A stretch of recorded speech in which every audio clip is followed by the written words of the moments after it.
Well, some of that juice went down the wrong way, and I'm trying to cough, and I'm trying to tickle, and so maybe we'll make it through it. I want to join with Greg in telling you how grateful I am that you're here. It's always encouraging to be with you and to see you, and I hope that you are also encouraged by what we study, what we have to say this morning. 1899. William Vandiver made this statement. He said, "Frothy eloquence, your frothy eloquence, neither convinces nor satisfies me. I'm from Missouri. You're going to have to show me." And so Missouri becomes known as the, remember, show me state. And I kind of like his statement. All your great eloquence, all your fancy words, they don't convince me. They don't satisfy me. You're going to have to show me. If I were going to put a tagline for a new name to the book of James, I might just write the Show Me book in the New Testament. Is that not what James has been saying all the way from the beginning? He's saying you can claim with all your words to be a Christian. You can say, I'm a person that follows Christ. I'm a person of faith. But I'd rather you show me. So do you remember in chapter 2 when he was talking about faith? You claim that you have faith. Why don't you show me by your deeds? For the last 2 weeks, we have been talking about the tongue. You say that you are religious. You say that you're a follower of Christ. Then why don't you show me by bridling your tongue, is what he is saying. And now as we end chapter 3, just a few verses, beginning in verse 13 to the end, he's going to take off on a different subject. It's the same point, though. If any of you claims to have wisdom, let him show me. Let him show it by a good life with good deeds done in humility. But if you claim to have wisdom, show me. Well, I've been talking about wisdom for years. I've been giving speeches on wisdom for years. I never saw this. I never figured this out. For example, I have said for a long, long time that wisdom is that space, that distance between black and white. It's learning how to live in that area between black and white. I will tell you, life would be much easier if everything were black or it were white. Or as we like to say, if it were cut and dried. But I have found much of my life living in that space in between. Do you remember Solomon, the wise man of the Old Testament? And do you remember a little story about 2 women coming to Solomon? And they're carrying a little baby? And both women are saying to the wise King Solomon, "It's my baby. You decide which one gets it. Gets the little boy or little girl," whatever it was. Well, it wasn't black and white. There were no apparent eyewitnesses. He didn't have the ability to run a DNA test. And so he said, "We'll just cut the baby in 2 and you take half and you take half." And the one woman thought that was okay. But the other woman said, "Oh, no. Don't do that. Give the baby to her." And thus Solomon knows who the real mother is. Wisdom is that ability to operate in that space between black and white. Someone brings a personnel problem. Maybe once in a while it's kind of black and white, but I have found that almost all aren't. So I have to search and find the truth. And then even I have to find the truth, I have to contemplate and figure out, what do I do with it now? How do I handle it? And if you've reared children, if you've had children, how many incidents have you had with a child where you're sitting there thinking, I don't know whether to go this way or that. How do I handle this? And I have found in our congregations over and over again, it's usually not so black and white. We're having to figure out, well, what's the best way to do it? How do we handle it? How do we put it together? So I've said wisdom is this ability to navigate that area between black and white. And I've made entire speeches out of that. Or I've also said this. Wisdom is the ability to see life the way God sees it. To see people the way God wants me to see them. To see problems the way God wants me to see it. To see even opportunities the way God wants me to see them. Wisdom is that ability. We saw that back in James chapter 1, did we not? All those weeks we studied about trials and how difficult life can become. And James is saying that those trials should produce perseverance and then produce character. And right in the middle of all that, James says, and if any of you lacks wisdom, he should ask God, and God will give it to you. And we scratched our heads saying, what in the world is James doing? Where'd that come from? Well, in the midst of a trial, I'm trying to figure out how to make it through it. And James is saying, if you need to see that trial differently, you ask God to help you see that trial the way He sees that trial. That's wisdom. So I spent all this time, years, talking about wisdom kind of on those two tracks. And now James comes along and says something very different about wisdom. First of all, he says wisdom either comes from this world, or specifically he says the devil, or it comes from heaven, or specifically from God. It comes from one or the other. And James says it's going to be obvious by looking at someone's life which wisdom you have. You can tell by looking which wisdom you have. Well, I just want to spend the time this morning with the part that comes from God. Wisdom is not highly correlated to one's IQ. Did you know that? Did you know there's a society in this world called the Mensa Society, the MENSA Society? If you have an IQ in the top 2% of the world, you can become a member of the Mensa Society. I'm not a member. I'm on the other end of the scale. But being a member of the Mensa Society, I've known some people who are members of the Mensa Society. I've literally known two that I think of offhand. It does not correlate at all with wisdom. And knowing a bunch of knowledge and a bunch of facts, well, you can have a PhD in some subject. Or you could be a medical doctor, have all that education. It's not highly correlated to wisdom.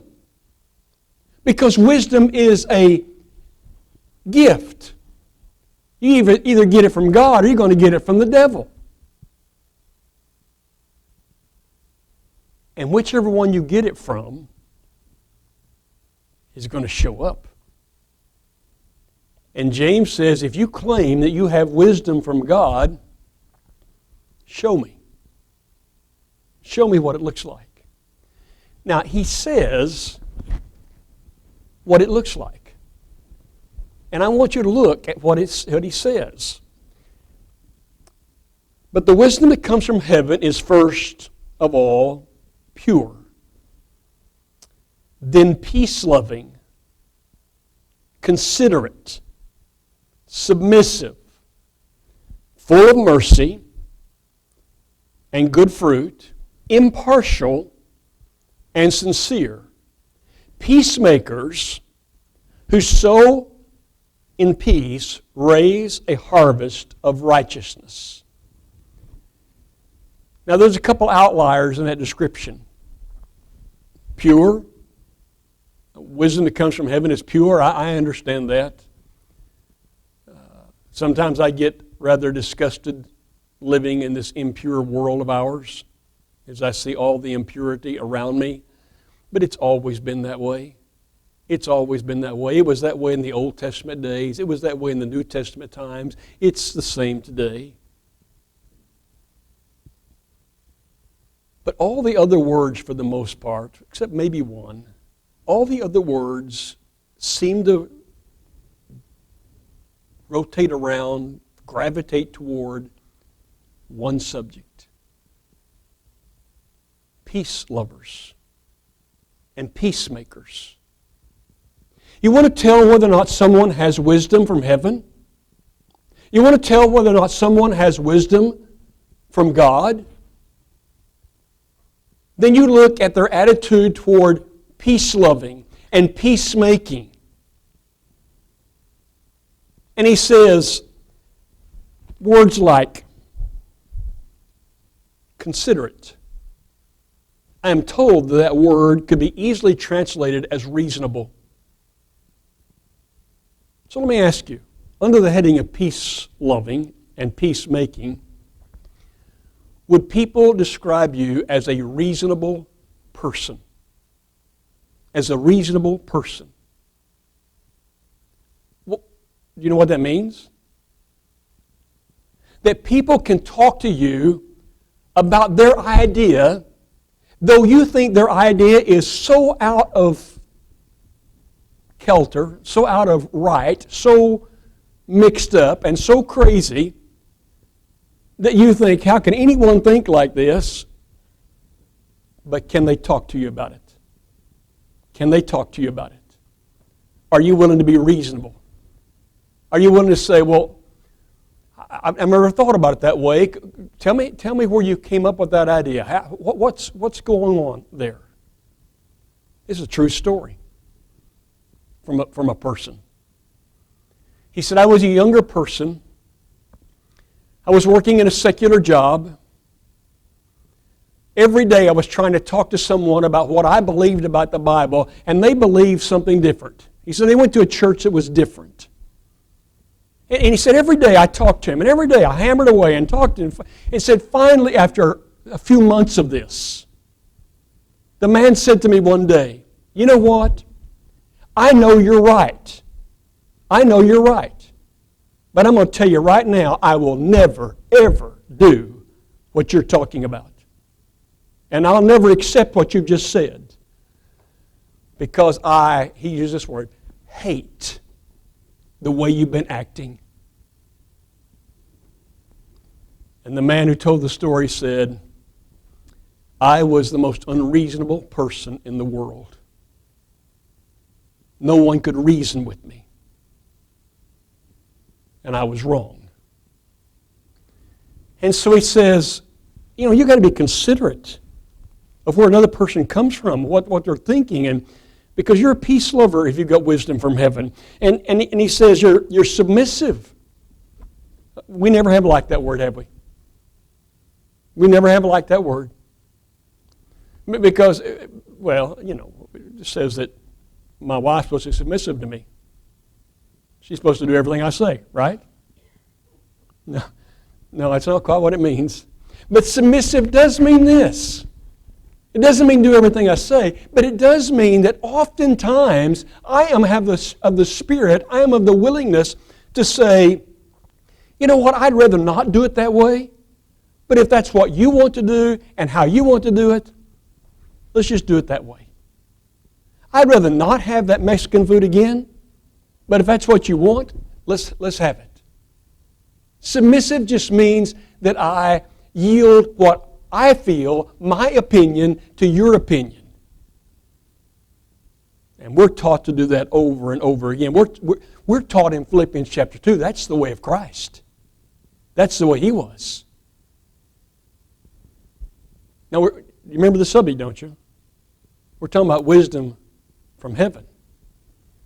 And he says it's submissive, it's full of mercy. Mercy is this compassion that swells up in my heart toward people who have misfortune. It's this compassion that swells up in my heart toward people who get their lives in a mess. And it reaches out in kindness. It fits with peace-loving. Impartial. You want to cause trouble in a family? You want to cause trouble in a congregation? You want to cause trouble in a classroom? Just play the favorites card. Just have some pets. Be partial to one child over another. Be partial to one person over another person. It uses the word sincere. It just means without hypocrisy. It just means that I'm open and I'm honest and I'm real. Because peacemakers who sow in peace reap a harvest of righteousness. And I'd never thought about it. I've always said wisdom's that space between black and white, and wisdom is seeing like God wants you to see. And James says, wait a minute, wisdom's a gift from God. And if you claim you have wisdom, if you claim you're a Christian and you're living by Christian wisdom, show me. Show me. By the life you're living, and is it a peace-loving, peacemaking life? Are you reasonable, considerate, submissive, full of mercy, impartial? Because that's what God is asking us to be if we have His Spirit and His life inside of us. That's the wisdom from heaven. So all my fancy talks for the last 20 years need to at least be amended. Need to be at least amended or added to. Because James has just added to or changed a lot of what I've been saying. Everybody understand it? Claim you got wisdom from heaven? Show it. And it seems to be, he says, the main way we show it is our attitude toward peacefulness. Peacefulness. I won't leave it alone. Next Sunday, I'll talk about the wisdom that comes from the devil. And I'm going to tell you, it's just flat ugly. It's bickering. It's discord. It's always stirring up something. It's making people's lives miserable. But William Van Diver was right. Kind of like it. Don't give me his fancy speech. Show me. James says, don't give me all this fancy speech. Show me. Wisdom from heaven. Peace-loving, peace-making people. Let's stand and sing.